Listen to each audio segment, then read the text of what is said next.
लो बेटा आज की क्लास में डालना है अपन को सहसंयोजी आबंध के इनके क्या पढ़ेंगे अपन, गुण पढ़ेंगे इनके यौगिकों। जैसे अपन आयनिक यौगिक होते थे ना बेटा, आयनिक यौगिकों के गुण पढ़े थे ना, गुणधर्म पढ़े थे ना वहां पे कि इनके गलनांक और क्वथनांक क्या होते हैं, उच्च होते हैं, लिखा था ना। इसी प्रकार जो सहसंयोजी आबंध होते हैं उनसे जो यौगिक बनते हैं या फिर अणु बनते हैं उनके अपन क्या पढ़ेंगे बेटा, गुण पढ़ेंगे। क्या पढ़ेंगे, गुण। गुण यहां तक लिख लिया, ऑब्लिक लगाओ विशेषताएं, ऑब्लिक लक्षण,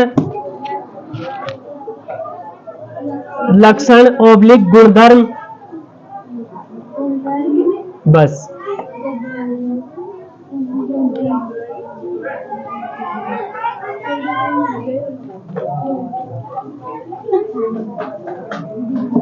लिख लिया बेटा। अब फर्स्ट पॉइंट डालो इसके अंदर, नीले पेन से लिखना है,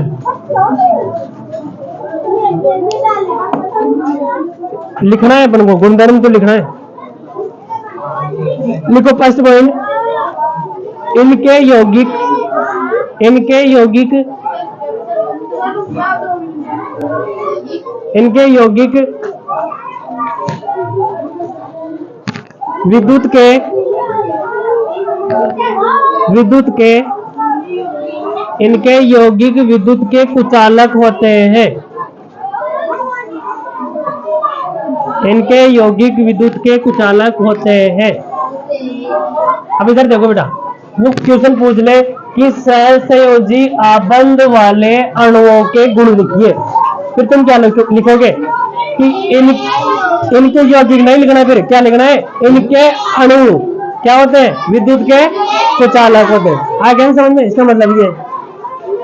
एक बार और देख लो, क्वेश्चन आ जाए सहसंयोजी आबंध वाले अणुओं के गुण लिखिए, फिर क्या लिखना है। जैसे फर्स्ट पॉइंट क्या लिखवाया मैंने, इनके यौगिक क्या होते हैं, विद्युत के कुचालक होते हैं। यौगिक की जगह क्या लिख देना है, अणु। इनके अणु क्या होते हैं, विद्युत के कुचालक होते हैं। और यौगिक पूछे तो क्या लिखना है, यौगिक ही लिखना है। आ गया ना समझ में। अणु और यौगिक सबको बताए क्या होते हैं। सेकंड पॉइंट लिखो बेटा, सेकंड, इनके गलनांक और क्वथनांक, इनके गलनांक व क्वथनांक कम होते हैं। इनके गलनांक व क्वथनांक कम होते हैं।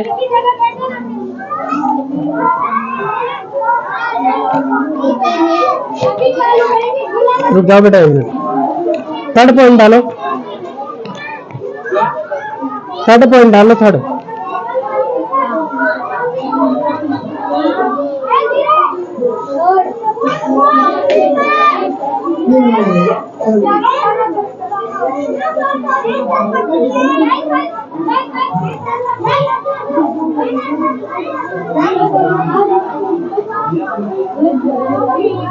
लिखो इनका अंतरा अणुक, इनका अंतरा अणुक बल, अंतरा अणुक बल दुर्बल होता है। दुर्बल, अंतरा लिखो क्या,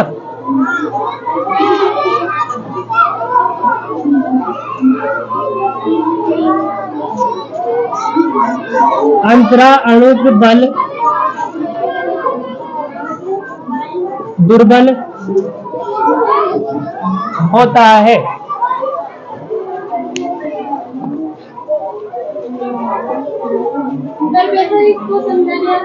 हाँ बेटा, वहां पे जैसे इधर देखो, इनके मध्य जो जैसे दो कार्बन है, ठीक है, जिनके मध्य सहसंयोजी बंध होता है ना बेटा, तो उनके मध्य क्या होता है, आकर्षण पे रहेगा ना। तो उनके मध्य जो आकर्षण रहता है ना, उसको बोलते हैं अपन अंतरा अणुक क्या बोलते हैं, बल। ठीक है, जैसे अपन ने पढ़ा था किसके अंदर, आयनिक यौगिक के अंदर। तो उनके जो यौगिक थे बेटा, उनके मध्य कौन सा बल पाया जाता था, परबल, अंतर आयनिक आकर्षण बल लिखे थे ना अपन, वो क्या था, प्रबल था। क्या था, प्रबल था। इसलिए जैसे उनके गलनांक और क्वथनांक क्या होते थे, उच्च होते थे। ठीक है, तो उनके अंदर क्या होता है, दुर्बल होता है।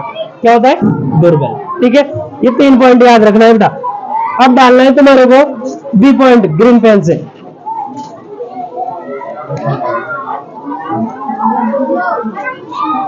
कार्बन में सहसंयोजी आबंध,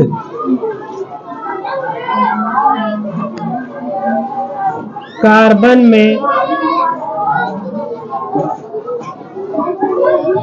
सहसंयोजी आबंध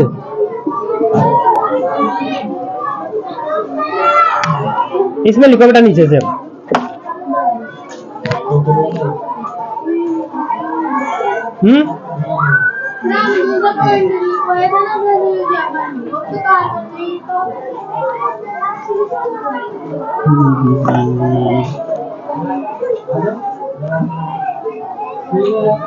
हाँ, दूसरा तो सहसंयोजी आबंध है। सहसंयोजी आबंध की परिभाषा है तो सहसंयोजी आबंध कार्बन कार्बन के मध्य नहीं पाया जा रहा, कार्बन किसी अन्य तत्वों के मध्य। इधर देखो बेटा, जैसे हाइड्रोजन है, कर बताया था ना एग्जांपल, दो हाइड्रोजन, इनके मध्य भी इलेक्ट्रॉन की साझेदारी और इनके मध्य, तो इनके मध्य कौन सा बंध है? सहसंयोजी आबंध। ठीक है, तो बहुत से परमाणुओं के मध्य है, लेकिन अब कार्बन में भी कौन सा बंध पाया जा रहा है? सहसंयोजी आबंध। तो कार्बन में सहसंयोजी आबंध क्यों पाया जाता है, आयनिक बंध क्यों नहीं पाया जाता, ये पढ़ेंगे इसके अंदर। ठीक है, लिखो बेटा, कार्बन कार्बन में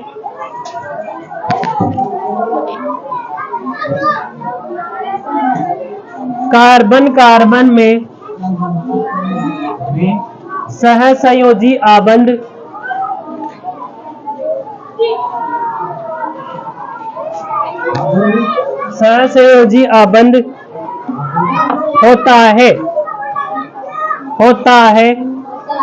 आयनिक नहीं,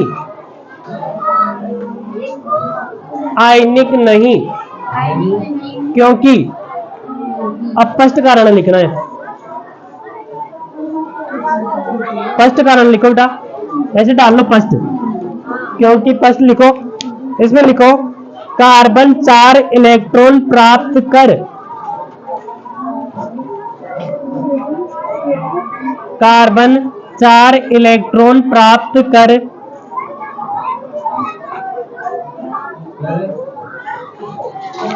कार्बन -4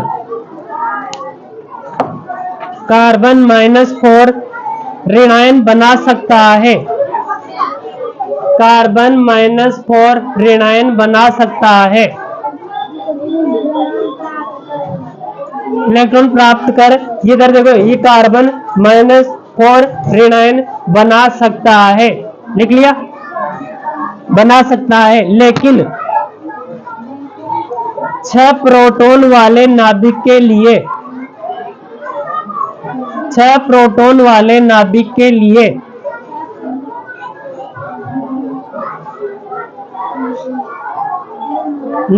लिए 10 इलेक्ट्रॉन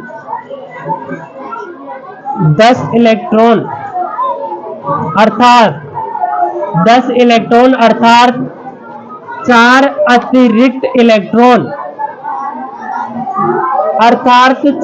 अतिरिक्त इलेक्ट्रॉन धारण करना कठिन होता है। 4 अतिरिक्त इलेक्ट्रॉन धारण करना कठिन होता है।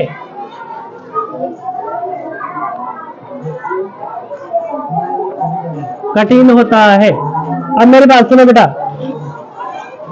कार्बन जो होता है ना, वो 4 इलेक्ट्रॉन ग्रहण करके, इधर देखो मेरी बात सुन लो पहले, तो फर्स्ट कारण समझाता हूं तुम्हारे को। ये कार्बन है बेटा, मैं कार्बन बना रहा हूं ना, ये कार्बन का क्या है बेटा? नाभिक। क्या है? नाभिक। तो नाभिक के अंदर क्या है? प्रोटॉन ही होते हैं ना नाभिक के अंदर, प्रोटॉन और न्यूट्रॉन होते हैं। तो प्रोटॉन कितने हैं बेटा कार्बन के अंदर? 6। तो मैं 6 लिख रहा हूं यहाँ पे। कितने लिख रहा हूं? 6। इसके बाद में इसका फर्स्ट कोश है बेटा, फर्स्ट कोश में कितने इलेक्ट्रॉन होते हैं? 2। और जो सेकंड कोश है उसके अंदर कितने होते हैं? 1 2 3 और ये 4। ठीक है बेटा, प्रोटॉन कितने हैं? 6 और इलेक्ट्रॉन कितने हैं इसके अंदर? 6 ना बेटा, पूरे दो इलेक्ट्रॉन तो 6 ना। अब मेरी बात सुनो, ये क्या करते हैं? मैंने बताया था कि प्लस वाला माइनस को आकर्षित करता है, बताया था ना तुम्हारे को। तो ये कितने प्लस है बेटा? 6 और माइनस कितने? 6। तो ये +6 प्लस किसको? ये जो प्लस माइनस वाले हैं इसको क्या करते हैं? अपनी तरफ आकर्षित करके रखते हैं। ठीक है, ये एक दूसरे को आकर्षित कर रखे, तो एक को कर लेगा, दूसरा दूसरे को ले, जैसे मैं जोड़ा बना दिया, ये एक को कर रहा है। ठीक है, इसी प्रकार से ये प्लस और ये माइनस, ये दूसरा जोड़ा हो गया। इस प्रकार से पूरे कितने हो जाएंगे? 12 हो जाएंगे, 6 प्रोटॉन और 6 इलेक्ट्रॉन। ठीक है ना, 6 प्रोटॉन और 6 इलेक्ट्रॉन हो जाएंगे ना। अब मेरी बात सुनो बेटा, 10 नंबर पे कौन आता है अपने, नियोन आता है ना। तो नियोन के समान स्थायित्व प्राप्त करती है ना धातु में। तो अगर ये 4 इलेक्ट्रॉन ग्रहण करेगा तो नियोन के समान स्थायित्व प्राप्त करना चाहेगा ना। तो जैसे मान लो अगर ये 4 इलेक्ट्रॉन ग्रहण करेगा, 1 2 3 और ये 4, अब 4 इलेक्ट्रॉन ग्रहण कर लिया। अब ग्रहण करने पर कौन सा चार्ज आता है, माइनस आता है। तो इस वजह से कार्बन पर कौन सा चार्ज आ जाएगा, -4। लेकिन क्या होता है बेटा, ये 6 प्रोटॉन वाले नाभिक के लिए 10 इलेक्ट्रॉनों को आकर्षित करना मुश्किल होता है, क्योंकि 6 को तो कर सकता है, फिर अतिरिक्त इलेक्ट्रॉन 4 इलेक्ट्रॉन आएंगे तो उनको भी आकर्षित करना पड़ेगा। ठीक है ना, तो ये मुश्किल होता है इसके लिए काम। क्या होता है, मुश्किल होता है, क्योंकि एक जो प्रोटॉन है वो एक को कर सकता है, ज्यादा से ज्यादा करना तो पड़ेगा, लेकिन मुश्किल काम तो है ना। ठीक है ना। अब बात आती है बेटा, अब ये जो 6 प्रोटॉन है वो 6 इलेक्ट्रॉन को तो आकर्षित कर रहा है, लेकिन अतिरिक्त कितने इलेक्ट्रॉन है, 4 इलेक्ट्रॉन है ना, तो उनको आकर्षित करना क्या होता है बेटा, मुश्किल होता है। तो अब इसलिए ये क्या करता है, कार्बन -4 भी नहीं बनाता है। इस वजह से सहसंयोजी आबंध नहीं बनाने के कारण बता रहा है, आयनिक बंध नहीं। अब देखिए, अगर जिस पर माइनस चार्ज होता है, अगर ये इलेक्ट्रॉन ग्रहण करता तो कौन सा बंध बनता है, इसके अंदर आयनिक बंध बनता। या किसी अन्य तत्व से इलेक्ट्रॉन ले लेता और ये लेने वाला बन जाता और वो देने वाला बन जाता, तो आयनिक बंध होता। सिंपल सी बात है। ठीक है, फर्स्ट कारण समझ में आ गया, क्योंकि 6 प्रोटॉन वाले नाभिक के लिए 10 इलेक्ट्रॉनों को अपनी तरफ आकर्षित करना क्या होता है, मुश्किल होता है। ठीक है, अब सेकंड कारण देखो। अरे नहीं हो चुप, तुम तो लिखो सामने। मैम इनको थोड़ा चुप कर सकते हो क्या, आवाज आ रही है तो आप संभालो ना, आपकी स्कूल है थोड़ा बहुत। ये मैम नहीं तो आवाज आ रही है बच्चों की, थोड़ा साइलेंट कर सकते हो क्या। तो फिर क्या कर रहे थे, आवाज करते नहीं रुके।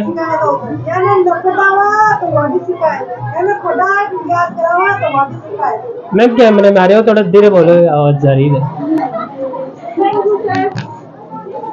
बेटा। सेकंड कारण लिखो। अब सेकंड कारण क्या होगा, इधर देख लो पहले। अब ये 4 इलेक्ट्रॉन है बाहरी कोश में, इसको या तो त्याग करेगा, ग्रहण तो कर लिया ना, अब त्याग करके किसके समान, हीलियम के समान स्थायित्व प्राप्त करना चाहेगा। अब 4 जैसे इधर देखो, इधर देखो बेटा, प्रोटॉन कितने, इलेक्ट्रॉन कितने, 4 इलेक्ट्रॉन त्याग करेगा ना, अगर 4 करेगा तो कितने बचे। ठीक है ना। अब ये 2 इलेक्ट्रॉनों को भी क्या नहीं कर सकता, कर तो सकता है, लेकिन वो काम भी मुश्किल होता है, क्योंकि 6 प्रोटॉन तो है 6 और इलेक्ट्रॉन कितने, ओनली 2 ही है, तो वो भी मुश्किल काम होता है। यही कारण है सबसे बड़ा। आ गया ना तो समझे। तो सेकंड कारण भी लिख लो बेटा, लिखो 4, लिखो कार्बन, कार्बन लिखो बेटा, कार्बन 4 इलेक्ट्रॉन त्याग कर, 4 इलेक्ट्रॉन त्याग कर C+4 धनायन बना सकता है, धनायन बना सकता है, लेकिन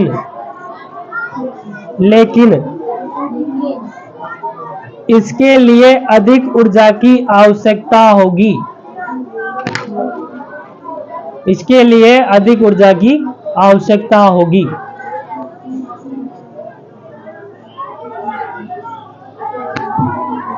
होगी ना बेटा, अधिक ऊर्जा की आवश्यकता। इधर देखो,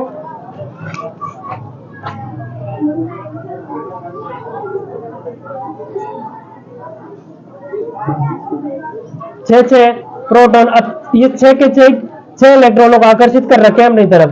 ठीक है ना, ये दोनों आपस में क्या, जैसे चुंबक चिपकते हैं ना बेटा, ऐसे आकर्षण बल की तरह चिपके रहते हैं। ठीक है, अब इसमें से 4 इलेक्ट्रॉनों को निकालने के लिए, अब सोचो इस प्रोटॉन के अंदर कितने पावर होगी, तो इन बंधों को तोड़ने के लिए कितनी ऊर्जा की आवश्यकता होगी। ठीक है ना, तो इससे 4 इलेक्ट्रॉन निकाल भी नहीं सकते। तो ये 2 कारण है, दोनों कारण समझ में आ गए ना।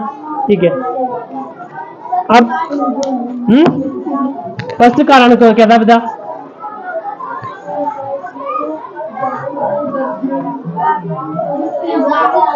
तेज बोला मैं,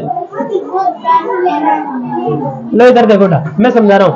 चल इधर देखो, 4 इलेक्ट्रॉन अगर ग्रहण करेगा तो 4 इलेक्ट्रॉन ग्रहण करेगा तो इलेक्ट्रॉन कितने हो जाएंगे? 10। 10 और प्रोटॉन कितने रह जाएंगे? 6 रह जाएंगे ना। तो 6 तो प्रोटॉन और 10 इलेक्ट्रॉन, तो कहने का मतलब 4 अतिरिक्त इलेक्ट्रॉन, अतिरिक्त है ना, मतलब 6 को तो आकर्षित कर लेगा लेकिन 4 तो अतिरिक्त हो गए ना, तो उनको आकर्षण करना क्या होता है? इसके लिए मुश्किल होता है, इसके लिए प्रोटॉनों के लिए। ठीक है। दूसरी चीज, अगर 4 इलेक्ट्रॉन त्यागेगा, यहां से त्यागेगा, तो कोई अगर इलेक्ट्रॉन ग्रहण करके लेके जा रहा है तो उसको क्या होगी? अधिक ऊर्जा की आवश्यकता होगी। जैसे चुंबक की तरह क्या होते हैं? चिपके रहते हैं। तो 4 इलेक्ट्रॉन ले जाना बहुत मुश्किल होता है इसे तोड़ के। ठीक है ना, ये कारण है सेकंड। अब नीचे लाइन छोड़ के एरो लगा के लिखो।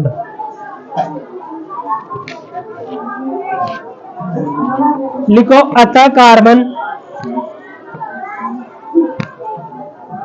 कार्बन अपने अन्य परमाणुओं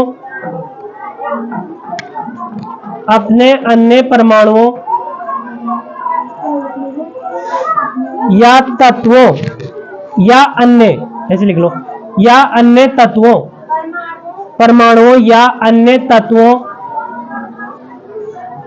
के परमाणुओं, अन्य तत्वों के परमाणुओं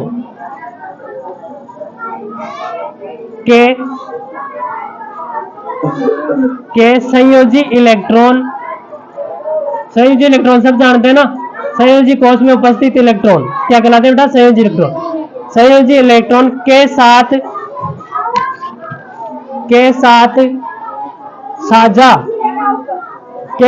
साझा करके सहसंयोजी आबंध बनाते हैं। साझा करके सहसंयोजी आबंध बनाते हैं। इससे दोनों परमाणुओं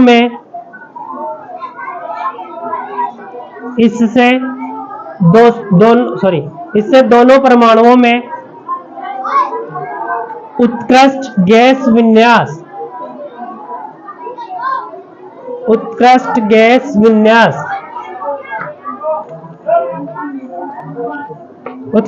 विन्यास प्राप्त हो जाता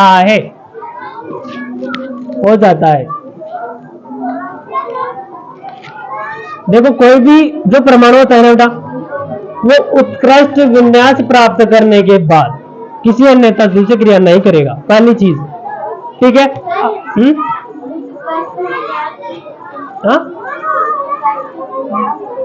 तेज बोला था, मेरा आवाज नहीं आती यहाँ तक। उत्कृष्ट गैस विन्यास किसे कहते हैं? इधर देखो बेटा, उत्कृष्ट गैस विन्यास का मतलब होता है जैसे हीलियम है, हीलियम के बाह्य कोश में कितने इलेक्ट्रॉन होते हैं? 2। अब वो पूर्ण रूप से भरा हुआ है, ना तो वो त्यागेगा ना ही ग्रहण करेगा, तो वो क्या है? उत्कृष्ट है, वो किसी से तत्व से क्रिया नहीं करता है। ठीक है। अब इधर देखो, जिनमें सहसंयोजी आबंध पड़ेगा, सिंपल सा एग्जांपल बता रहा हूं अपने H2 का। ठीक है बेटा, H2 क्या होता है? अणु होता है। अणु ये ना, यौगिक तो नहीं है ना। ठीक है। अब ये दोनों के मध्य बेटा, इसके पास भी एक इलेक्ट्रॉन होता है ना, इसके पास भी एक इलेक्ट्रॉन होता है। ठीक है। दोनों उत्कृष्ट गैस विन्यास प्राप्त करना चाहता है, ये क्या करेगा? इसके साथ क्या कर लेगा बेटा? साझा कर लेगा। ठीक है। तो इसके पास एक इलेक्ट्रॉन आ गया ना, तो इसको ये जो परमाणु ये क्या कर लिया? उत्कृष्ट गैस विन्यास प्राप्त कर लिया। ये भी यही करना चाहता है ना, तो ये भी क्या करेगा? इसके साथ साझा कर लेगा। फिर इनके मध्य जो बंध बनेगा वो कौन सा होगा? सहसंयोजी आबंध। ठीक है। उत्कृष्ट गैस विन्यास दोनों को प्राप्त हो रहा है ना, आ गया समझ में? अब हेडिंग डालो बेटा 3 नंबर पे लाल पेन से।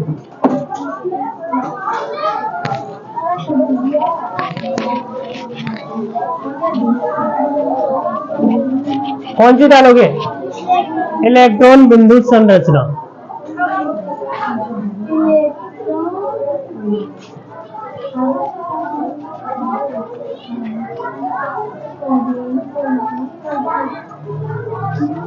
डाल लिए बेटा?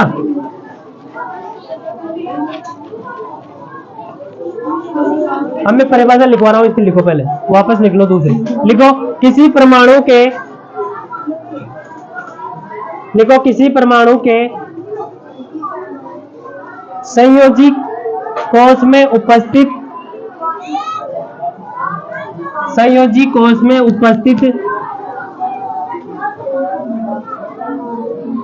संयोजी कोश में उपस्थित संयोजी इलेक्ट्रॉनों को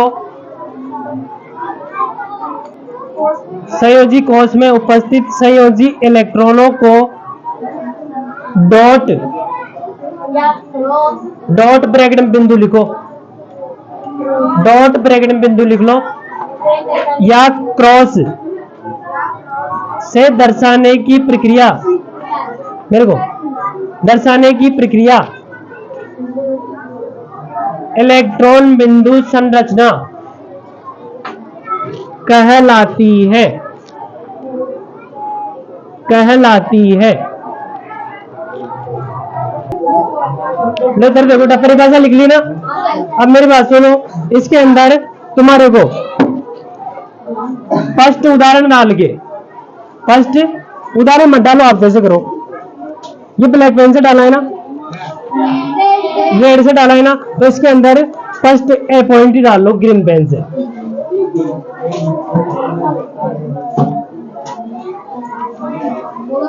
और वो डालना है तुम्हारे को एकल बंद वाले, लिखो एकल बंद वाले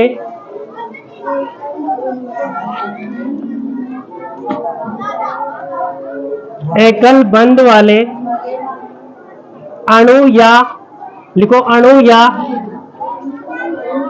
यौगिकों के मध्य, अणु या यौगिकों में, मध्य मत करना, में इलेक्ट्रॉन बिंदु संरचना,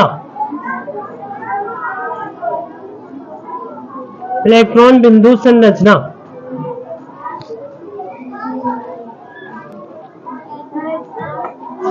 संरचना बस। अब मेरे को लिखवा दो क्या लिखवाया है मैंने।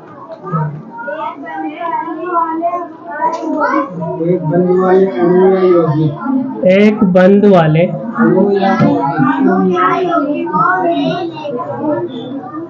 अणु या यौगिकों में इलेक्ट्रॉन बिंदु संरचना है।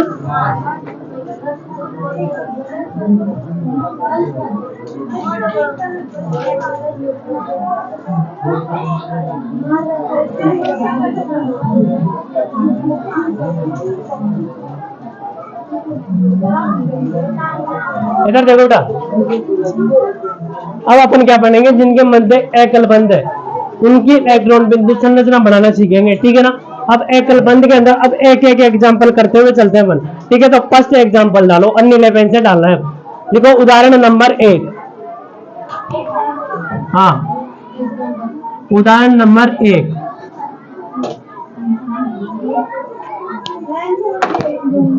हाँ, लाइन छोड़ के डाल लो, कोई दिक्कत नहीं है, बहुत सारे करेंगे अपन एग्जांपल। अब फर्स्ट एग्जांपल डालो बेटा तुम, हाइड्रोजन अणु।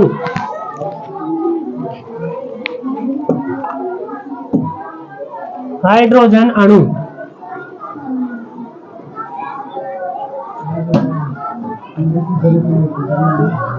अणु हाइड्रोजन अणु ये होता है ना बेटा, H2 होता है ना। अब इसकी अपन क्या बनाना सीखेंगे, इलेक्ट्रॉन बिंदु संरचना, ठीक है। सबसे पहले तो अपन हाइड्रोजन अणु का सूत्र आना चाहिए, सबको आता है। अब 2 हाइड्रोजन है ना बेटा इसके अंदर, तो दोनों को क्या करेंगे अपन, इस प्रकार से दर्शाएंगे, सॉरी इस प्रकार से दर्शाएंगे, दर्शा देंगे। अब बहुत से को बोलेंगे सर इसको यहाँ नहीं दर्शा सकते क्या, वजह से ऐसे ही क्यों दर्शा रहे हो, ऐसे नहीं दर्शा सकते, कैसे भी दर्शा सकते हो, ठीक है ना। लेकिन एक्स्ट्रा दिमाग नहीं लगाना है तुम्हारे, हर बार बोलता हूँ मैं, ठीक है। जैसे मैं बोल रहा हूँ बेटा वैसे ही करना है, ठीक है।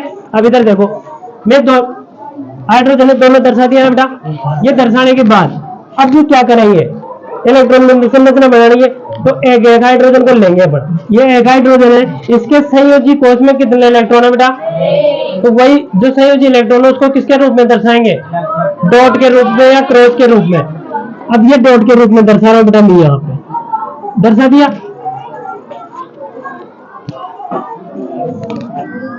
ये दर्शा रहा हूं बेटा ना, ठीक है। इसका काम हो गया ना। अब इसके भी संयोजी कोश में उपस्थित इलेक्ट्रॉनों को दर्शाएंगे, ये दर्शा दिया। अब क्या करेंगे,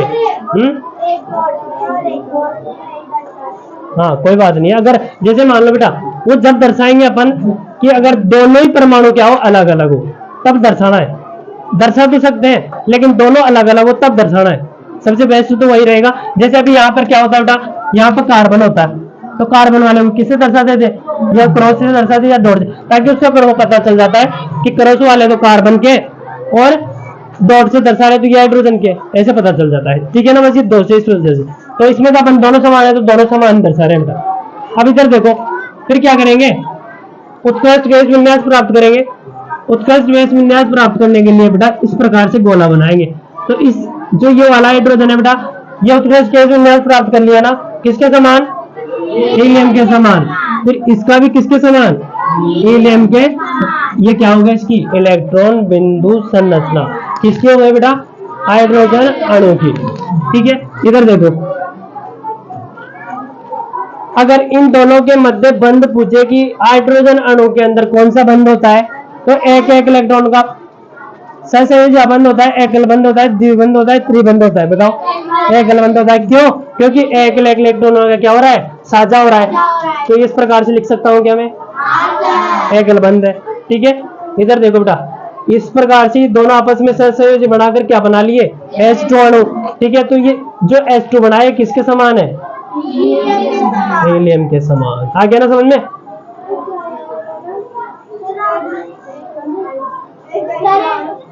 क्या हुआ, ठीक है। अब ये इस प्रकार से लिख लो बेटा। मैंने इस प्रकार से, इधर देखो कॉपी में सब कुछ सुंदर सुंदर बनाना है, बहुत सी संरचनाएं बनाएंगे अपन ऐसे। तो तुम पेन में भी इस तरह से 3 कलर यूज में ले लेना, लेकिन एग्जाम के अंदर मत लेना बेटा, ताकि अपनी प्रैक्टिस हो जाए यहाँ पे। ठीक है ना, तो करो इसको फटाफट से, ऐसे कैसे बनाओ। अब स्पीड बढ़ाओ थोड़े, अब ढंग से करना। ये जो राउंडिंग कर रहे हैं ये नहीं है, यहाँ से ये सर जिधर से लिया हो, एक इलेक्ट्रॉन कर दिया साझा, कुछ के कुछ गए, ये ध्यान रखना है विशेष रूप से।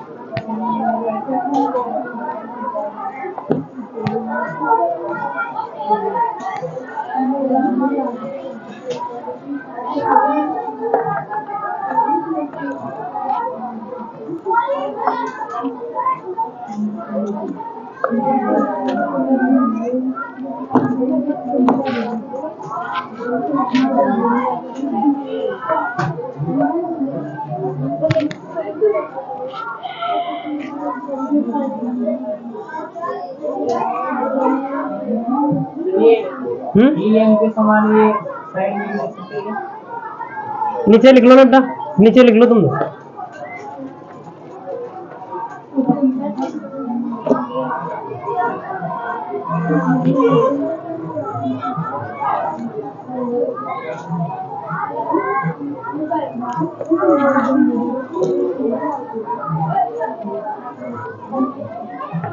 बना लिया। अब उदाहरण नंबर डालना है बेटा 2।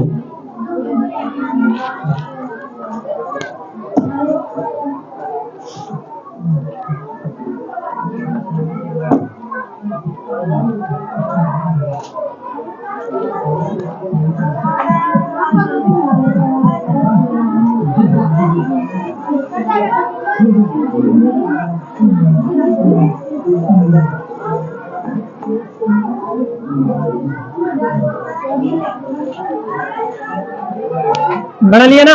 ये सेकंड उदाहरण डालो, क्लोरीन का अणु Cl2।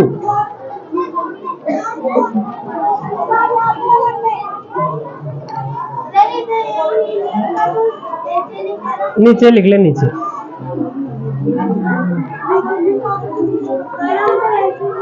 हाँ कोई बात नहीं, तुम समझदार हो, सारे के सारे किधर ही लिखो, कोई बात नहीं, ऊपर नीचे कोई फर्क नहीं पड़ता। बढ़ जाए तो बढ़ जाए, कोई बात नहीं, लेकिन बस ये मेन बात, कोई बात नहीं, ये अगर तुम्हारे हाथ ऐसे हिलते चल रहे हैं बूढ़े आदमी की तरह, ठीक है, तो कोई दिक्कत नहीं है। लेकिन बस ये चीज याद रखनी है बेटा, एक क्रॉस बना रहे हो तो इसके अंदर 2 इलेक्ट्रॉन होने चाहिए हाइड्रोजन के पास। ये दोनों आ रहे हैं, ये नहीं तुम यहाँ से इसको यहाँ घुमा के ले आओ, फिर गलत हो जाएगा। हाँ, अब मैं सभी के देखने वाला नहीं, अब भी बहुत सारे बनेंगे, ठीक है ना। अब इधर देखो बेटा, क्लोरीन का बता दोगे ना, अब क्लोरीन का बताओ मेरे को। क्लोरीन कितने, 2 है ना, 1 और 2। इधर देखो बेटा, संयोजी कोष में इलेक्ट्रॉनों की संख्या बताओ, 7 है ना, 1 2, 3 4 5 6 7। इसकी भी इस प्रकार से दर्शा देंगे 1 2 3 4 5 6 7। हो गई। अब क्या करेंगे, साझा करवाएंगे। हो गया ना 8 बाह्य कोश में किसके समान स्थायित्व प्राप्त करा, ऑर्गन के समान। हाँ, हो गया इसका भी काम। कौन सा बंद है बेटा, एकलित होगा, एक एक इलेक्ट्रॉन है ना, माइनस नहीं है, बॉन्ड है। ठीक है बेटा, क्या बनेगा Cl2 किसके समान, Ar के समान। बढ़ाओ बेटा इसको।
बना लिए क्या,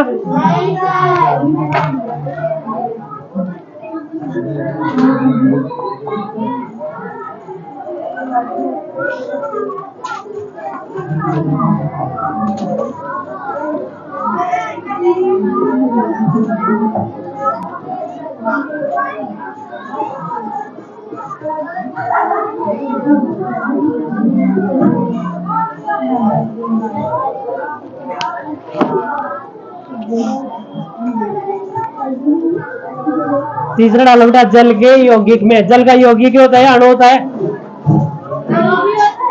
क्या होता है अणु, दो अलग अलग परमाणु आ रहे हैं, यौगिक कहलाता है। फिर वो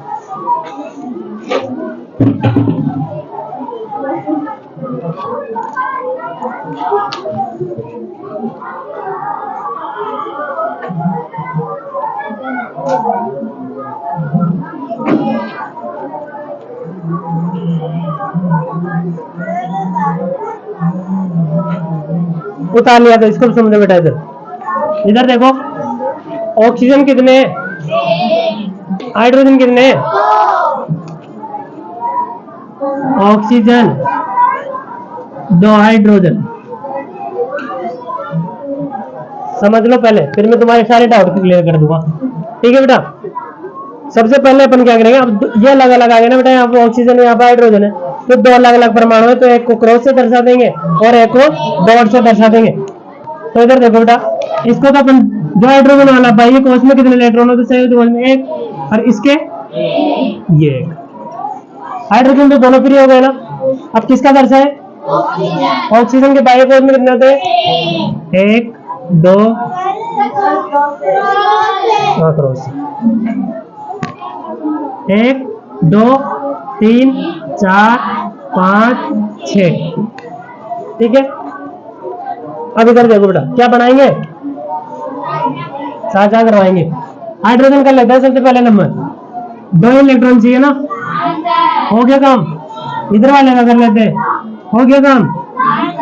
ऑक्सीजन का रह गया, कितने चाहिए, 2 इलेक्ट्रॉन चाहिए ना, एक इससे लेगा, एक इससे लेगा। कैसा बनेगा राउंड,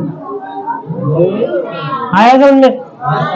अब बहुत सारे के दिमाग में चल रहा होगा, सर ये हाइड्रोजन है ना, इसको इधर नहीं ला सकते क्या, इसलिए नहीं ला सकते क्योंकि ये हाइड्रोजन को 1 इलेक्ट्रॉन की जरूरत है।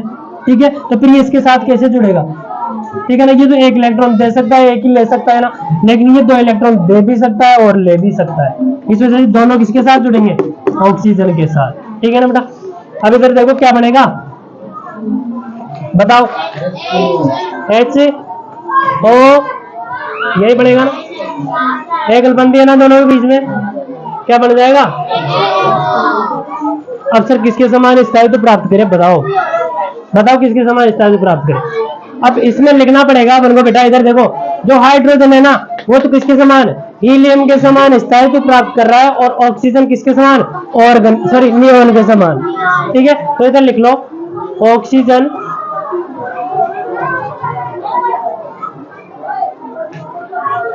उतारो बेटा, तुम उतारो, ऑक्सीजन नियोन के समान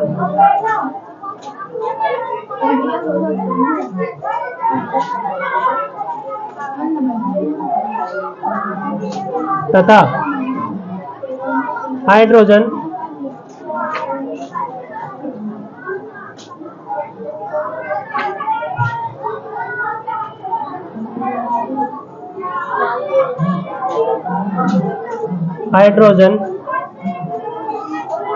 हीलियम के समान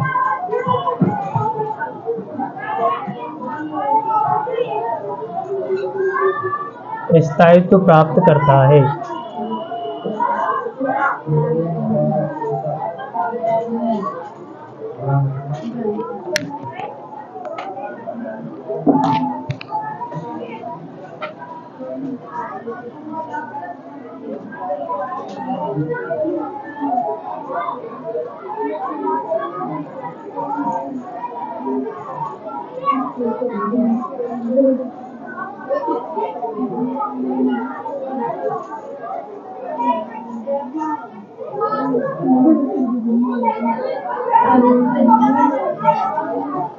साइंस है ना, साइंस है ना। जो बेटा एक बात बताओगे तुम्हारे को, ये जो ये H2 है ना, ये अपन को पता है कि क्या है, यौगिक है, ठीक है ना। लेकिन अभी भी बहुत सी किताबों में प्रिंट किया रहा है, अपने इसमें भी आ रहा है जल का एक अणु, जल का एक अणु थोड़ी है, जल का एक यौगिक है, फिर हम आपके गलत दे रहे हैं, ठीक है ना, पागल है तुम सारे चित्र हो, लेकिन ना मैं तो पागल हूँ, है ना, पागलों में है ना।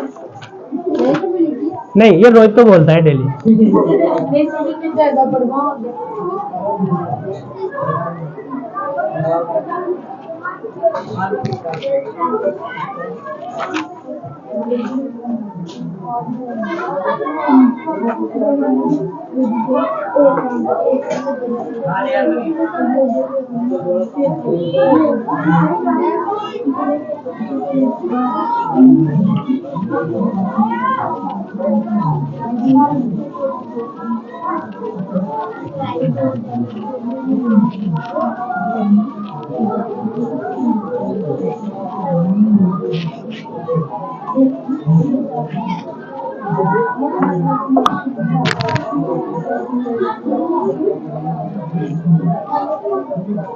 कल से मेरी क्लास 11 बजे होगी तुम्हारे, कल उधर पढ़ा के आऊंगा पहले मैं, फिर तुम्हारे 11 से 12 में पढ़ाऊंगा, 12 से 1 इंग्लिश वाले सर पढ़ाएंगे।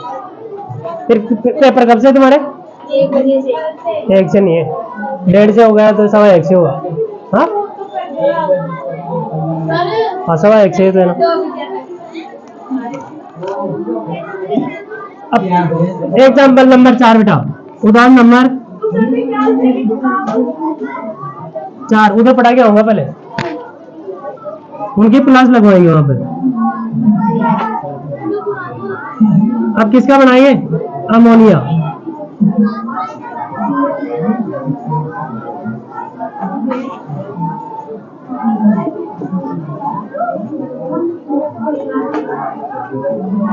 अमोनिया का सूत्र बता रहे।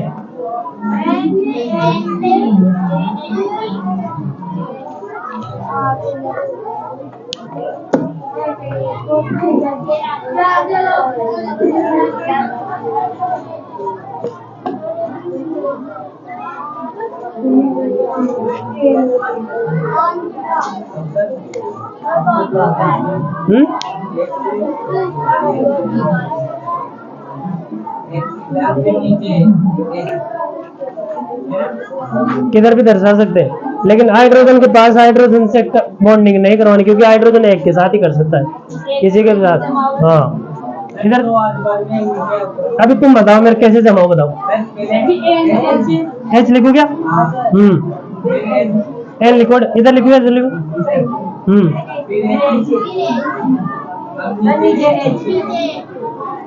सही है ना? एकदम सही है।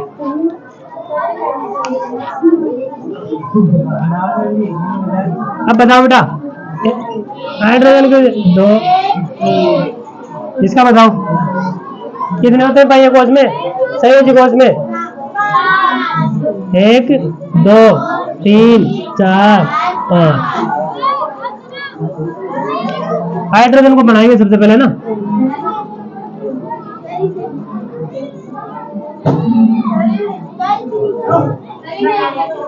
हाँ सही है ना? अब किसका नाइट्रोजन करेंगे ना?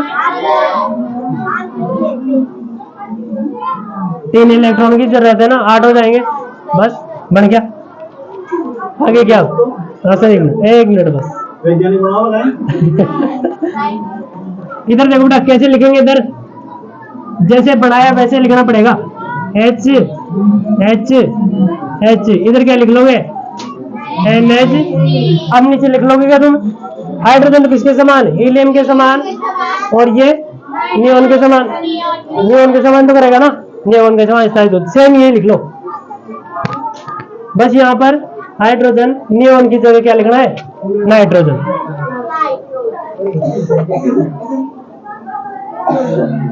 ऑक्सीजन की जगह लिखना है बेटा नाइट्रोजन।